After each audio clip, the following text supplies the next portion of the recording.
Assalamualaikum warahmatullahi wabarakatuh.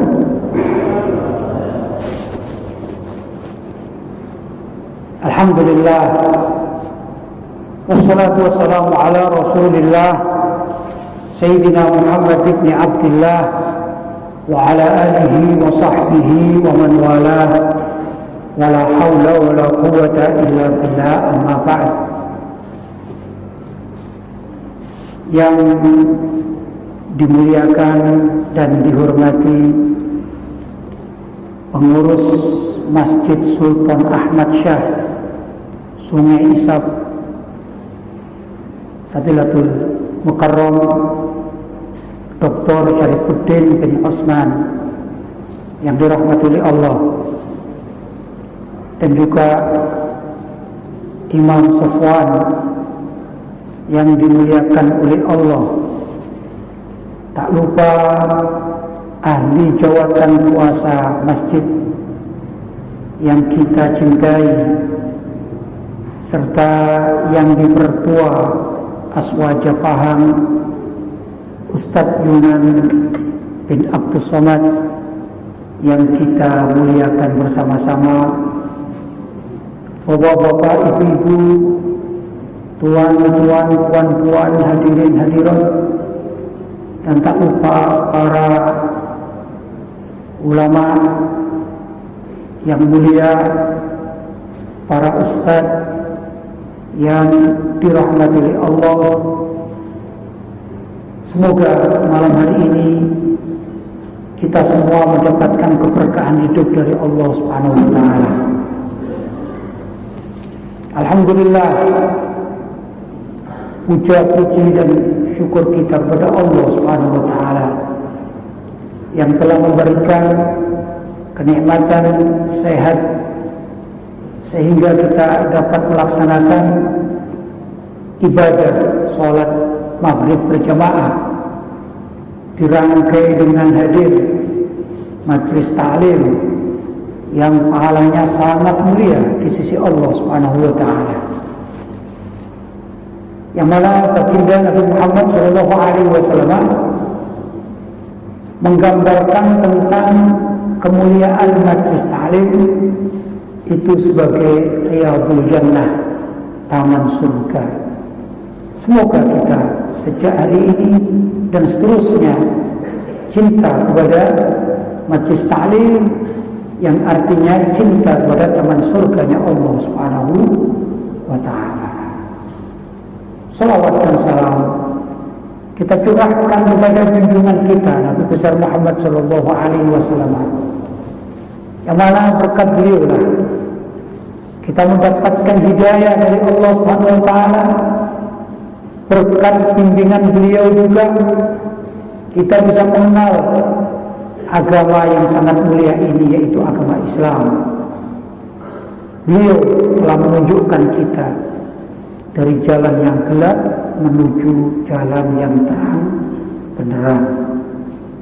Karena itu kita bermohon kepada Allah, semoga salawat dan salam tetap tercurahkan atas junjungan kita Nabi besar Muhammad sallallahu alaihi wasallam bersama dengan keluarga beliau, mulai dari istri-istri beliau, anak cucu beliau, handai tolan beliau, juga semoga keberkahan disampaikan kepada para sahabat beliau, yaitu mereka yang berjihad di jalan Allah menyertai perjalanan hidup Nabi kita Muhammad sallallahu alaihi wasallam, yaitu para sahabat radhiyallahu taala anhum ajma'in.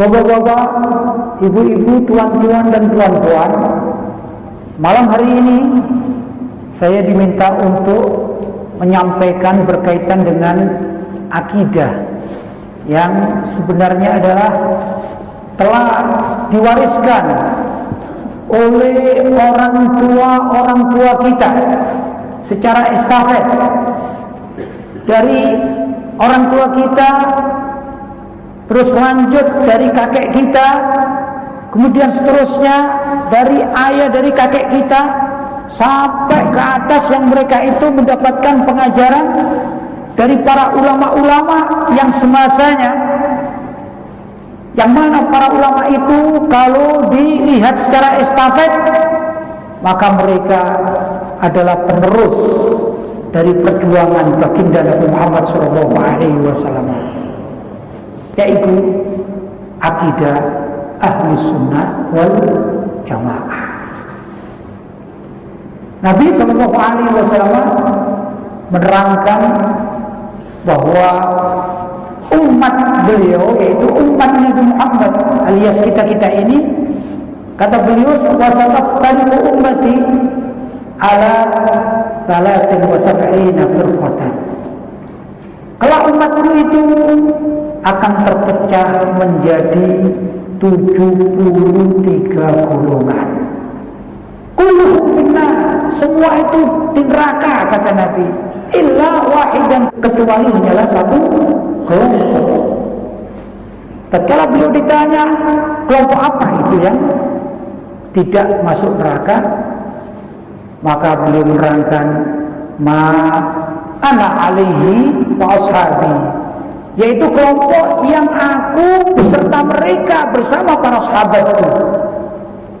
Bapak-bapak dan ibu-ibu, saudara-saudara kaum muslimin dan muslimat yang dirahmati oleh Allah, di sisi lain Nabi kita Muhammad SAW juga telah menyebutkan bahwa bila mana sudah terjadi gonjang-ganjing akhir zaman, maka beliau berpesan, alaikum bisawadil a'dham, hendaklah kalian berpegang teguh dengan kelompok mayoriti. Kelompok mayoriti yang ada di dunia ini tiada lain adalah kelompok Ahlus Sunnah wal Jamaah, yang mana kelompok Ahlus Sunnah wal Jamaah itu melanjutkan perjuangan Nabi, dilanjutkan lagi perjuangan para sahabat, kemudian berlanjut kepada perjuangan para tabi'in, kemudian kepada tabi'in, yaitu pengikut para tabi'in, yang dilanjutkan dengan ijtihad para ulama salaf. Maka inilah yang disepakati oleh para ulama bahwa pengikut Rasulullah, yang mereka ini juga termasuk pengikut para sahabat dan juga para tabi'in dan para ulama salaf, mereka inilah yang disebut sebagai kelompok Ahlus Sunnah wal Jamaah. Semoga kita semua senantiasa dijadikan oleh Allah sebagai salah satu dari pengikut akidah Ahlus Sunnah wal Jamaah. Lantas kalau kita tanya bagaimana kesepakatan para ulama tentang siapa sebenarnya yang pantas dikatakan sebagai pengikut Ahlus Sunnah wal Jamaah, maka di dalam buku-buku tauhid atau di dalam buku-buku akidah itu diterangkan secara ringkas, padat. Saya jadikan sebuah panduan, karena kalau kita bicara tentang sejarah, namanya juga sejarah sudah ribuan tahun, ya, sudah ratusan tahun. Tentu tak elok kalau kita bercakap cuma bainal maghribain, antara maghrib dan isya. Tentu membutuhkan kajian waktu yang sangat panjang. Tapi dalam kegiatan-kegiatan pemantapan akidah Ahlussunnah wal Jamaah, tentunya kita tidak bisa membahas secara detail selain cuplikan-cuplikan, ya, atau sedikit rumusan-rumusan sehingga kita mudah untuk mengenal Ahlussunnah wal Jamaah. Kata para ulama disepakati bahwasanya yang namanya Ahlussunnah wal Jamaah itu mereka yang tergabung dalam akidah yang dulu diperjuangkan oleh Al-Imam Abu Hasan Al-Ash'ari dan Al-Imam Abu Mansur Al-Maturidi. Itu di dalam berakidah. Apa ajarannya?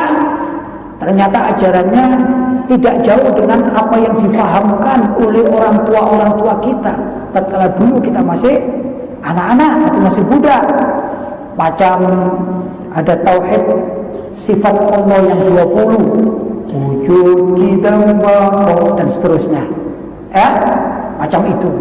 Itu ajaran Al-Imam Abu Hasan Al-Asy'ari dan Imam Al-Maturidi. Itu ringkasnya demikian. Jadi mengikut di dalam akidah ketauhidan adalah pendapat Imam Abu Hasan Al-Asy'ari dan Imam Al-Maturidi. Kemudian yang kedua, di dalam bidang fikih. Fikih itu muamalah kita di dalam bermasyarakat dan beribadah kepada Allah Subhanahu wa taala. Contoh bermasyarakat, bagaimana tata cara menikah, ya, bagaimana tata cara merawat mayit, itu kan bermasyarakat. Bagaimana tata cara jual beli yang benar, ini namanya bermasyarakat. Atau tata cara beribadah, misalnya bagaimana orang itu agar sholatnya diterima oleh Allah, maka dia harus memenuhi syarat. Apa salah satu syarat contohnya? Yaitu bersih suci, berwudu, tidak membawa najis tatkala dia melaksanakan sholat. Nah, ini namanya tata cara beribadah. Maka tata cara beribadah yang dinamakan mazhab Ahlussunnah wal Jamaah dewasa ini, yaitu mereka para pengikut 4 mazhab. Pertama mazhab Hanafi, yang kedua mazhab Maliki, yang ketiga mazhab Syafi'i, yang keempat mazhab Hambali. Nah, siapa saja yang merasa sebagai pengikut dari salah satu 4 mazhab ini di dalam berfikih juga bertauhid mengikuti 2 imam tadi, maka itulah yang dinamakan pengikut atau golongan Ahlussunnah wal Jamaah. Atau salah satu, kalau kita bicara di Asia Tenggara, karena kita warga Melayu ya, tuan-tuan, puan-puan ada di Malaysia sini, ya warga Melayu. Saya ada di Indonesia juga warga Melayu. Ada sahabat kawan-kawan yang ada di Singapura juga warga Melayu, yang di Patani juga warga Melayu, dan sekitar Asia Tenggara. Mereka adalah umat Islam yang mengikuti di dalam berfikih adalah mazhab Asy-Syafi'i. Adapun di Maroko misalnya, di Maroko, Maghribi, itu ada yang mengamalkan mazhab Maliki, ya mereka. Cuman karena kita membahasnya di wilayah Melayu, maka kita batasi bahwa pembahasan kita adalah bermadhabkan Imam Syafi'i. Itulah yang diajarkan oleh para penyebar agama Islam di wilayah Melayu. Mazhabnya mazhab Syafi'i di dalam berfikih. Kalau orang Malaysia mengatakan fikah, ya, kalau kita di Indonesia mengatakan fikih. Ya, itulah bahasa perbedaan sedikit ya. Kemudian di dalam masalah berakhlak sopan santun, orang itu diajari akhlak sopan santun karena Nabi SAW beliau bersabda, innama bu'ithtu liutammima makarimal akhlak. Sesungguhnya aku itu diutus oleh Allah Subhanahu wa taala untuk menyempurnakan akhlak yang mulia. Jadi Nabi mengajarkan akhlak di dalam kehidupan. Bukan sekedar Nabi itu mengajarkan tata cara sholat, bukan. Itu memang diajarkan, tapi ada lain, yaitu Nabi mengajarkan tata cara berakhlak. Berakhlak kepada Allah dan berakhlak kepada sesama muslim, itulah yang dinamakan ilmu tasawuf. Nah, jadi kalau ada orang bertanya, siapakah sufi itu? Maka jawabannya adalah para sufi hakikatnya adalah mereka mengamalkan tata cara beribadah kepada Allah Subhanahu wa taala, dan tata cara sopan santun bermasyarakat dengan sesama muslim. Ini namanya ilmu tasawuf, pelakunya namanya sufi. Di dalam ilmu tasawuf yang namanya warga atau kelompok atau golongan Ahlus Sunnah wal Jamaah, sebenarnya banyak imamnya, tapi yang paling menonjol adalah Al-Imam Al-Junaid Al-Baghdadi. Itu pertama. Kenapa beliau dijadikan tolak ukur alias sumber dari ilmu tasawuf yang diambil oleh warga Ahlus Sunnah wal Jamaah, khususnya yang ada di wilayah Nusantara atau di wilayah Melayu? Karena ajaran Al-Imam Al-Junaid Al-Baghdadi itu mengumpulkan antara ilmu ketauhidan bersama dengan syariat. Ya, kita di wilayah Nusantara ini mengenal peletak dasar alias penyebar agama Islam, antara lain adalah Wali Sembilan. Jangkauannya luas sekali Wali Sembilan. Hanya kebetulan saja makom beliau itu ada di Pulau Jawa. Kebetulan juga saya hidup di Pulau Jawa, tepatnya di Jawa Timur. Kemudian dari 9 wali itu ada 5 wali yang ada di Jawa Timur.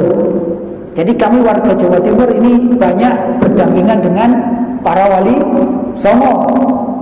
Kemudian yang tiga berikutnya ada di Jawa Tengah, yang satu ada di Jawa Barat.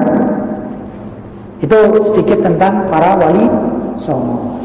Para wali songo ini mengamalkan di dalam ilmu tasawuf, mengikuti Al-Imam Al-Junaid Al-Baghdadi, juga mengikuti Al-Imam Al-Ghazali, Abu Hamid Al-Ghazali, serta mereka mengikuti sebagaimana tatkala mereka ini datang ke Nusantara, kemudian berikutnya dilanjutkan dengan beberapa dari kalangan dzurriyyatun Nabi, ahlu baitin Nabi, gampangnya para habaib. Kemudian mereka juga sesama dari warga Hadramaut membawa ajaran dari tasawufnya Al-Habib Abdullah bin Alwi Al-Haddad. Nah ini seirama, yaitu mengumpulkan antara ilmu tasawuf disertai dengan ilmu syariat. Jadi tak lepas antara ilmu tasawuf dengan ilmu syariat. Bahkan di zaman para wali 9 masih hidup, konon ada seorang yang namanya adalah Sidi Jenar. Sidi Jenar ini membawa ilmu tasawuf yang berbeda dengan wali songo. Dia adalah pengikut Wahdatul Wujud. Wahdatul Wujud itu yang meyakini bahwa dirinya telah menyatu dengan Allah. Karena dirinya telah menyatu dengan Allah, maka tidak perlu melaksanakan syariat sholat, syariat puasa, syariat zakat, syariat haji, dan lain sebagainya.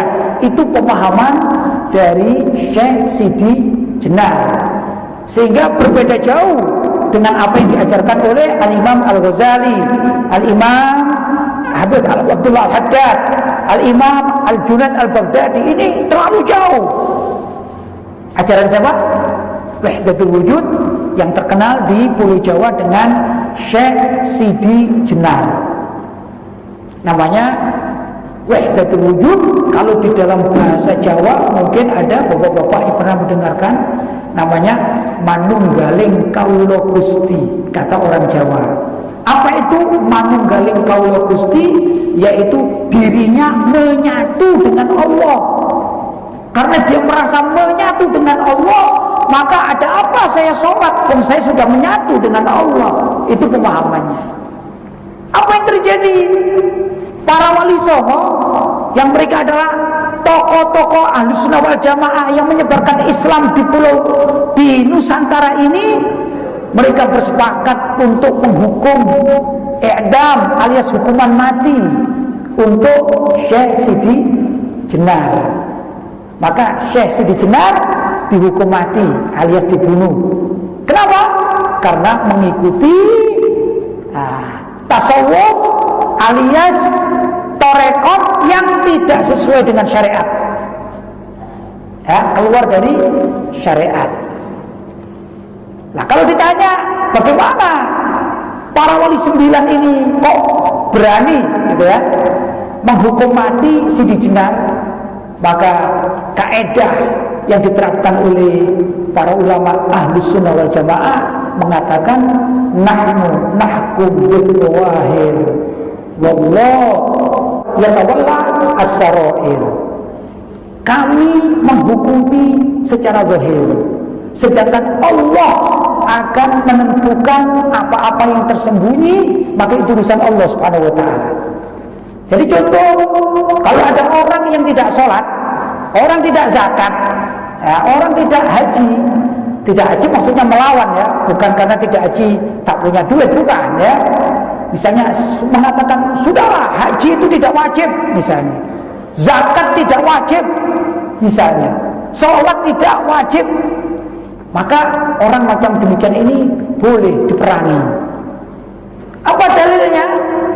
Menurut para ulama Ahlussunnah wal Jamaah, bahwa dulu di zaman Sayyidina Abu Bakar As-Siddiq radhiyallahu taala anhu, tatkala beliau diangkat menjadi khalifah, ada sebagian masyarakat muslim yang baru masuk Islam di luar kota Madinah. Mereka menyatakan ingkar zakat, tidak mau membayar zakat. Maka Sayyidina Abu Bakar As-Siddiq radhiyallahu taala anhu menyiapkan pasukan perang. Setelah itu Sayyidina Umar radhiyallahu taala anhu bertanya, "Wahai Abu Bakar, toh mereka ini adalah orang-orang yang bersyahadat, hanya saja mereka ingkar zakat." Maka Sayyidina Abu Bakar menjawab, "Wallahi, aku tidak akan memisahkan antara sholat dan zakat." Artinya kalau ada orang dia sholat tapi ingkar zakat, maka akan menghadapi perang melawan Islam. Artinya bapak-bapak dan ibu-ibu, saudara-saudara kaum muslimin dan muslimat, itulah tasawuf yang didasari atas keimanan kepada Allah, dibingkai alias ada garis syariat yang perlu untuk diamalkan. Kenapa demikian? Karena junjungan kita Nabi besar Muhammad SAW, beliau adalah orang yang paling tinggi kedudukannya di hadapan Allah. Pada suatu makhluk pun, bahkan di kalangan para malaikat, yang lebih tinggi derajatnya dari baginda Muhammad SAW. Tapi Nabi Muhammad tetap sholat, Nabi Muhammad tetap zakat, Nabi Muhammad tetap umrah, Nabi Muhammad tetap haji, dan lain sebagainya. Nabi Muhammad melakukan, mengamalkan syariat. Itu Nabi Muhammad. Maka kalau ada seorang yang mengaku dirinya adalah pelaku tarekat atau rekod, tapi dia meninggalkan sholat dan merasa sudah sempurna, sehingga dia tidak perlu lagi bersyariat, cukup dia ingat kepada Allah, merasa menyatu dengan Allah. Pertanyaannya, apakah dia merasa lebih tinggi derajatnya daripada Rasulullah SAW? Karena itulah ulama Ahlussunnah wal Jamaah bersepakat bahwasanya yang dipegang dalam ilmu tasawuf itu adalah ilmu tasawuf yang menyatukan antara ilmu tasawuf itu sendiri, yaitu tata cara beribadah kepada Allah SWT dengan kekhusyukan yang sangat luar biasa, tapi dibingkai dengan bersyariat sesuai dengan hukum fikih halal dan haram, sah dan tidak sah, ya, sah dan batil, demikian dan seterusnya. Maka itulah antara lain yang menjadikan amalan-amalan Ahlussunnah wal Jamaah ini terus bisa lestari, alhamdulillahirabbil alamin, sampai detik ini. Bapak-bapak dan ibu-ibu yang dirahmati oleh Allah, adapun ciri khas amalia warga Ahlussunnah wal Jamaah ini patut kita lestarikan, karena para wali songo dulu mengajarkan itu, para wali 9 itu mengajarkan, yaitu yang diajarkan dan diterima.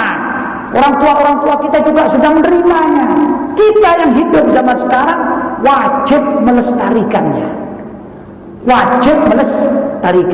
ya. Dan ini Ahlussunnah wal Jamaah khususnya di wilayah kita yang bermadzhab Syafi'i itu sudah teruji.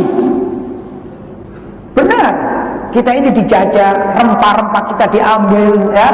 Bahkan sebagian dari metode kepemerintahan pun oleh mereka juga sebagian dikuasai. Tapi yang luar biasa adalah umat Islam wilayah Melayu tidak berubah dari ajaran Ahlussunnah wal Jamaah yang bermadhabkan Imam Asy-Syafi'i di dalam berfikih. Luar biasa.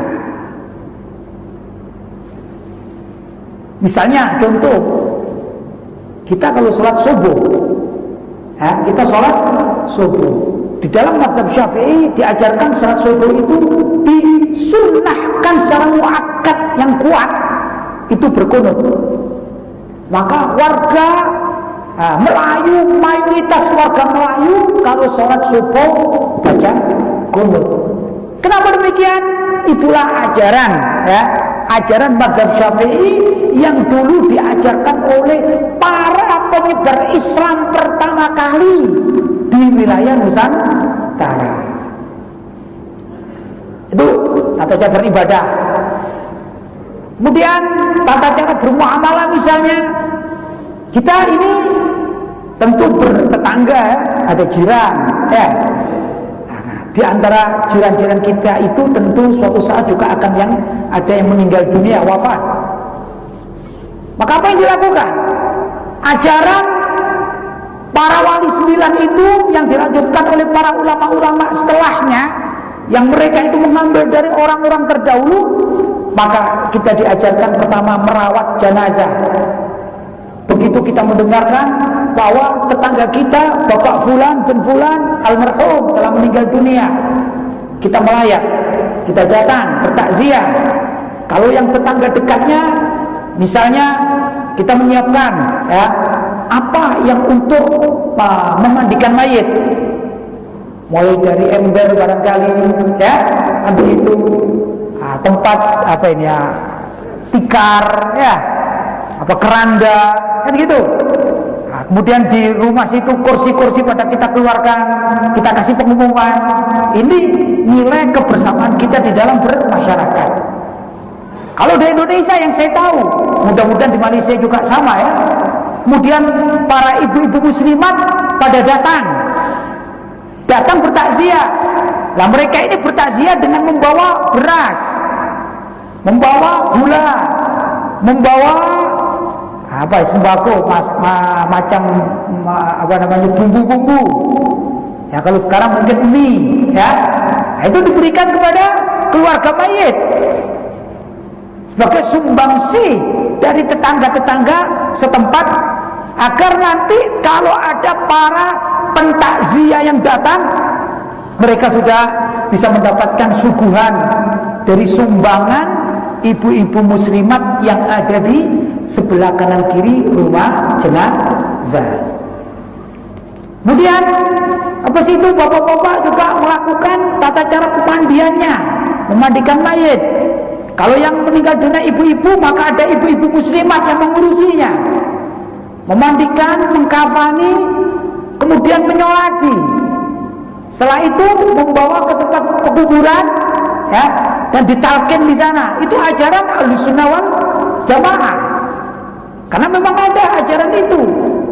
Jadi Nabi SAW mengajarkan talqin di dalam beberapa hadis-hadis Nabi Muhammad SAW yang banyak, kemudian dirangkailah oleh para ulama Ahlussunnah wal Jamaah dengan cara yang sangat ringkas dan padat. Sebagaimana talqin-talqin yang kita kenal, man rabbuka, man nabiyuka, siapa Tuhanmu, siapa nabimu, itu ada. Ini ajaran Ahlussunnah wal Jamaah. Kemudian setelah itu dimakamkan malam hari. Para ulama al-sunnah mengajari sesuai dengan sabda Nabi, Iqra'u Yasin ala mautakum, bacakan surat Yasin untuk mayat kalian. Maka malam hari masyarakat sekitar kumpul di rumah jenazah, di rumah duka. Apa yang dilakukan? Maaf, apa mereka datang bawa gitar, bawa piano, main musik? Tidak kan? Mereka membaca surat Yasin. Itu perintah Nabi. Nabi bersabda, Iqra'u Yasin ala mautakum, bacakan surat Yasin untuk mayit kalian. Ya, para sahabat itu di dalam beragama tidak kaku. Seperti tadi, Sayyidina Abu Bakar As-Siddiq belum pernah mendapatkan perintah dari Nabi maupun dari Al-Quran. Sayyidina Abu Bakar tidak mendapatkan ayat dari Al-Quran maupun hadis dari Nabi secara langsung yang perintah kalau ada orang yang ingkar zakat harus diperangi. Tidak ada. Tapi beliau berinisiatif, berkreasi, beliau berijtihad. Kalau zaman dahulu dalam istilah Islam adalah berijtihad. Beliau berijtihad. Kalau ada orang Islam yang mau sholat tapi ingkar zakat, maka beliau berijtihad untuk perang melawan pengingkar zakat, walaupun Nabi tidak pernah mencontohkan secara langsung. Demikian juga tatkala Nabi perintah Iqra'u Yasin ala mautakum, bacakan surat Yasin untuk mayit kalian, maka para ulama berkreasi, berijtihad. Ya, daripada cuma baca surat Yasin, kita lebihkanlah. Kalau surat Yasin saja mungkin cuma 10 menit. Kalau kita lebihkan dengan tambah surat Al-Ikhlas, surat Al-Falaq, surat An-Nas, ditambah lagi zikir-zikir, kalimat thayyibah. Betul? Di antara dari kalimat thayyibah itu ada lafaz la ilaha illallah yang namanya kalimatut tahlil. Berhubung ulama-ulama Ahlussunnah wal Jamaah ini senang zikir pada Allah, karena Allah juga akan mengampuni dan menerima orang-orang yang melafazkan la ilaha illallah. Bahkan menurut Nabi Muhammad SAW, beliau bersabda, man qala la ilaha illallah dakhala jannah. Siapa yang mengucapkan la ilaha illallah akan masuk surga. Maka ulama Ahlussunnah mengajarkan lah untuk tambahan surat Yasin bagi mayat tadi ditambahi dengan bacaan la ilaha illallah, la ilaha illallah, la ilaha illallah. Karena banyak bacaan la ilaha illallah, maka yang dominan di dalam acara takziah tadi bacaan la ilaha illallah, yang istilah di dalam agama namanya tahlil. Lisan kita orang Melayu lebih mudah. Ayo tahlilan, lebih mudah. Kalau tanya apa tahlilan itu? Tahlilan adalah rangkaian dari mulai takziah pagi, penguburan, talqin dan semacam, malam hari dirangkai dengan bacaan surat Yasin, juga lafaz-lafaz thayyibah. Karena di sisi lain Nabi juga bersabda, "Unzkuru mahasina mautakum." Sebutlah kebaikan orang yang telah meninggal alias mayit di antara kalian. Maka di sela-sela tahlilan itu seringkali ada seorang ustadz, seorang tuan guru, seorang ulama menerangkan pengajian ceramah. Di antara ceramah itu kadang-kadang juga memuji kebaikan si mayit yang baru meninggal dunia. Misalnya si mayit namanya sebut saja Abdullah. Abdullah ini, Bapak Abdullah senang sekali iktikaf di masjid. Maka ustadz yang menerangkan ini di samping mengatakan la ilaha illallah, astagfirullah, kemudian mengucapkan kalimat-kalimat thayyibah, kemudian menerangkan, bapak-bapak dan ibu-ibu, alhamdulillah mayit ini Bapak Abdullah kita doakan menjadi ahli surga karena beliau adalah ahli iktikaf di masjid sesuai dengan sabda Nabi, udhkuru mahasina mautakum, sebutkan kebaikan mayit-mayit kalian. Itulah yang namanya rangkaian tahlilan. Jadi kalau orang bertanya apakah tahlilan ini bikinan orang sekarang, oh bukan. Tahlilan dasarnya adalah sabda Nabi, Iqra'u Yasin ala mautakum, bacakan surat Yasin untuk mayit kalian. Nabi secara global tidak mengatakan sebelum mati, bukan. Atau Nabi tidak mengajarkan bacakan surat Yasin tatkala sakaratul maut, tidak demikian. Nabi juga tidak mengatakan bacakan surat Yasin sehari setelah meninggal dunia, tidak. Nabi hanya mengatakan Iqra'u Yasin ala mautakum, bacakan surat Yasin untuk mayit kalian. Mau seminggu tak apa-apa lah, ya. Mau dilakukan sehari saja tak apa-apa. Misalnya ada kerabat yang datang dari jauh, datang ke tempat mayit tersebut, mayitnya sudah dikubur, sudah dimakamkan. Setelah 10 hari dia datang, maka boleh orang keluarga yang jauh itu datang ke makam pekuburan mayit yang baru, kemudian membaca surat Yasin di sana, namanya ziarah kubur. Itulah ajaran akidah ahli sunnah wal jamaah. Ini kan suatu yang setiap hari kita dengar, setiap hari kita lihat, dan memang ini yang mayoritas dilakukan, baik itu di Indonesia, di Malaysia, di Singapura, di mana-mana saja, bahkan di negara-negara Arab pun itu banyak yang melakukan demikian. Alhamdulillah, saya ini 3 tahun hidup di Madinah, 5 tahun hidup di Makkah. Semuanya mereka juga mengamalkan hal yang sama. Bapak-bapak, saudara-saudara kaum muslimin yang dirahmati Allah, nah itu salah satu dari ciri amalia Ahlussunnah wal Jamaah. Memang pelik sekali ya, zaman sekarang ini muncul aliran-aliran, khususnya yang dibawa oleh Syekh Muhammad bin Abdul Wahab dari Najd. Najd ini satu wilayah di sekitar Riyadh, Riyadh Saudi Arabia. Itu ada Syekh namanya Muhammad bin Abdul Wahab. Nah ini mereka kelompok-kelompok ini mengatakan bahwasanya amalia warga Ahlussunnah wal Jamaah yang tidak ada dalil langsung dari Nabi, contoh langsung dari Nabi, itu adalah bid'ah dhalalah, bid'ah sesat yang tidak boleh diamalkan. Ini menjadi pelik permasalahan, ya. Apalagi kita hidup di zaman sekarang. Saya contohkan bahwa amalia sunnah itu tidak harus ada contoh dari Nabi, tidak harus. Selagi suatu amalan itu tidak bertentangan dengan syariat, maka boleh dilakukan. Sebagaimana tadi Sayyidina Abu Bakar perang melawan pengingkar zakat tanpa contoh dari Nabi. Kalau itu salah, berarti orang yang salah pertama adalah Sayyidina Abu Bakar.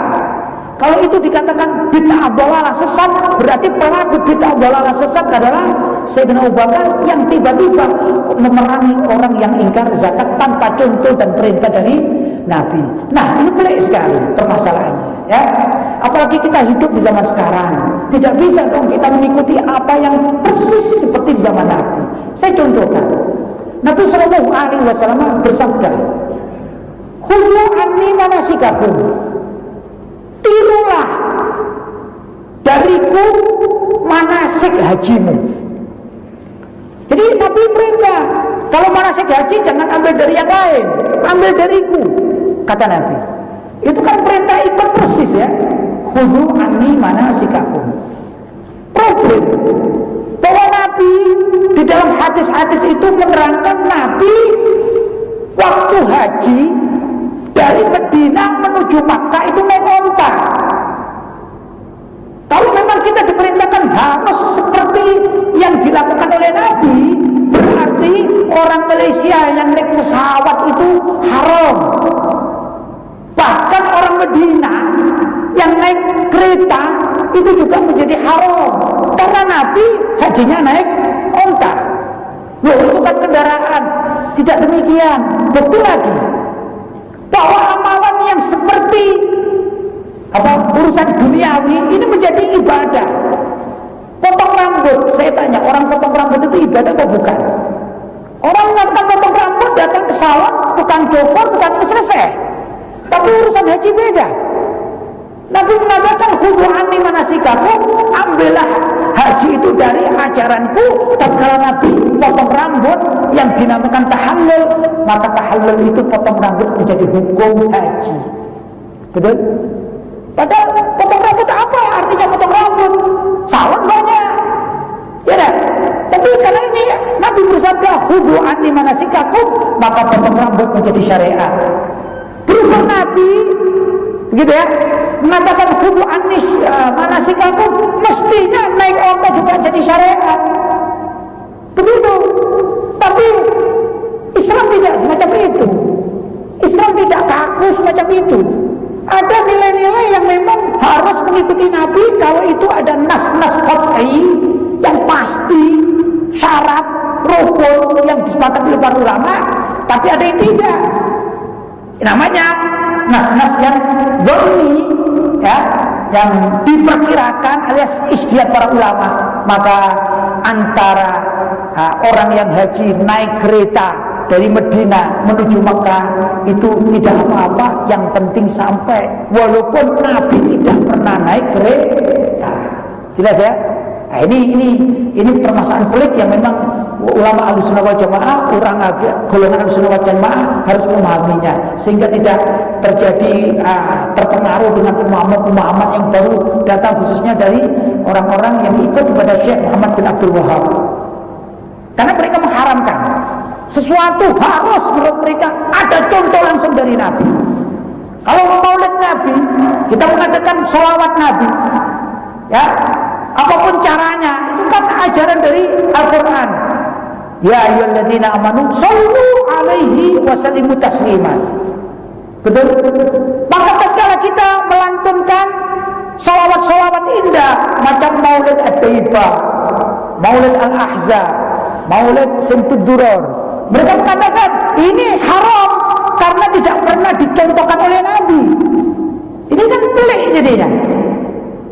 Sedangkan Nabi Shallallahu Alaihi Wasallam juga tidak sekaku mereka, karena orang baca sholawat itu selain di dalam urusan sholat, maka mereka bebas melakukan dengan apa saja selagi itu namanya sholawat. Tapi ada ajaran yang tidak boleh dilanggar oleh siapapun, yaitu tata cara baca sholawat di dalam sholat. Namanya sholawat Ibrahimiyah. Itu yang ditentukan oleh Nabi. Adapun kalau sholawat di tempat-tempat lain, bukan dalam sholat, ya boleh berkreasi. Ya, ya Rabbi bil Mustafa baligh maqasidana wa fir lana ma madha wasi'al karami, dan seterusnya.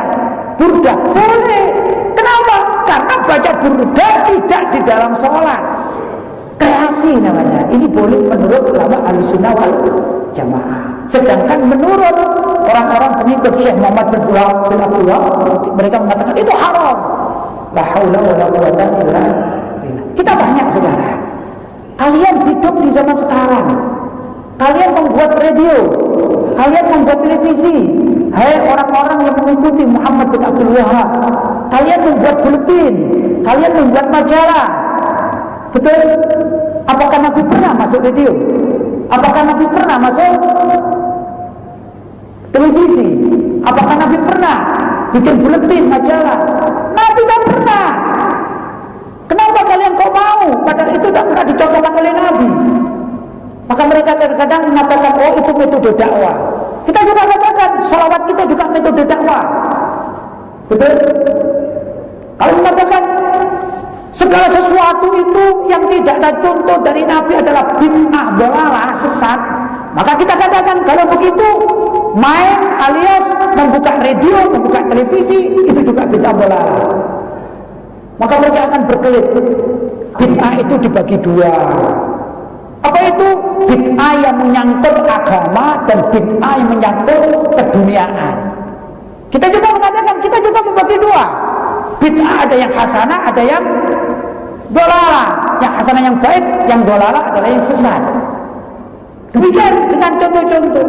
Lah, mereka itu mau membagi membagi bid'ah menjadi dua, kita juga membagi dua. Masalahnya kita membagi dua, mereka marah. Katanya kita ini buat-buat agama sendiri. Kita katakan juga, kalian membagi bid'ah dua, itu pun karangan kalian sendiri. Karena tidak ada di dalam Al-Quran bahwa bid'ah itu bagi dua. Tak ada ayatnya.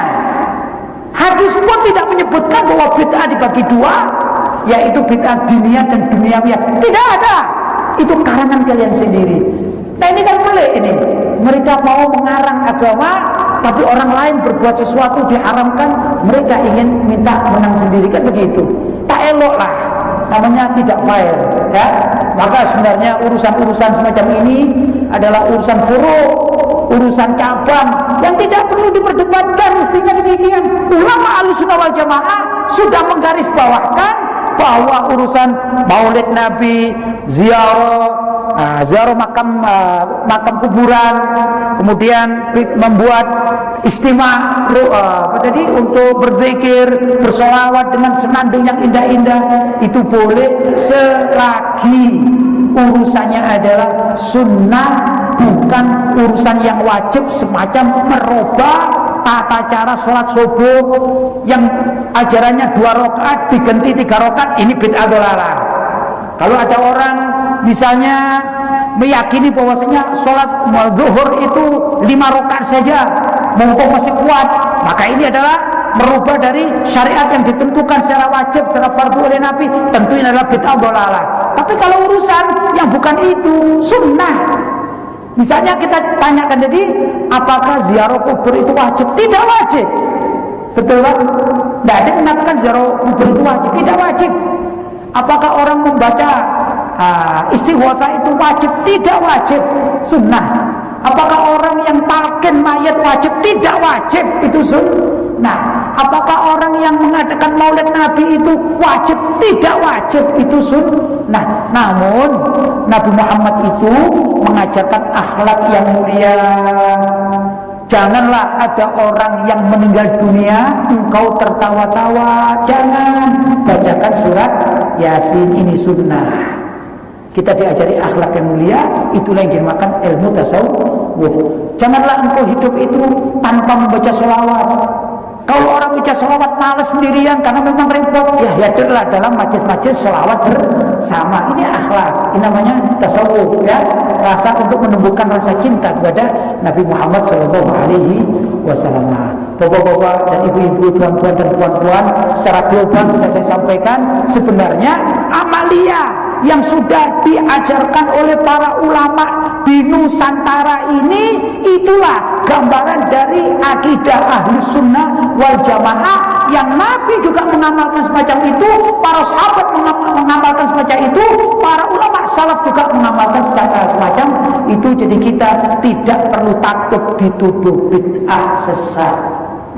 Besok kita mau bikin maulid, silakan bikin. Besok kita akan ziarah kubur, silakan bikin. Banyak dalilnya. Besok kita akan talqin mayit, silakan talqin, banyak dalilnya. Mau tawassul juga ada dalilnya, banyak. Begitu, tanpa harus takut dituduh bid'ah oleh kelompok manapun. Jelas? Barangkali itu yang dapat saya sampaikan. Semoga ada manfaatnya, dan barangkali nanti bisa didiskusikan. Silakan, tapi saya tutup terlebih dulu. Kalau ada kata-kata yang kurang tepat, kurang elok di hati bapak-bapak dan ibu-ibu, saya mohon ampun, saya mohon maaf yang sebesar-besarnya. Itu saja yang dapat saya sampaikan. Wassalamualaikum warahmatullahi wabarakatuh.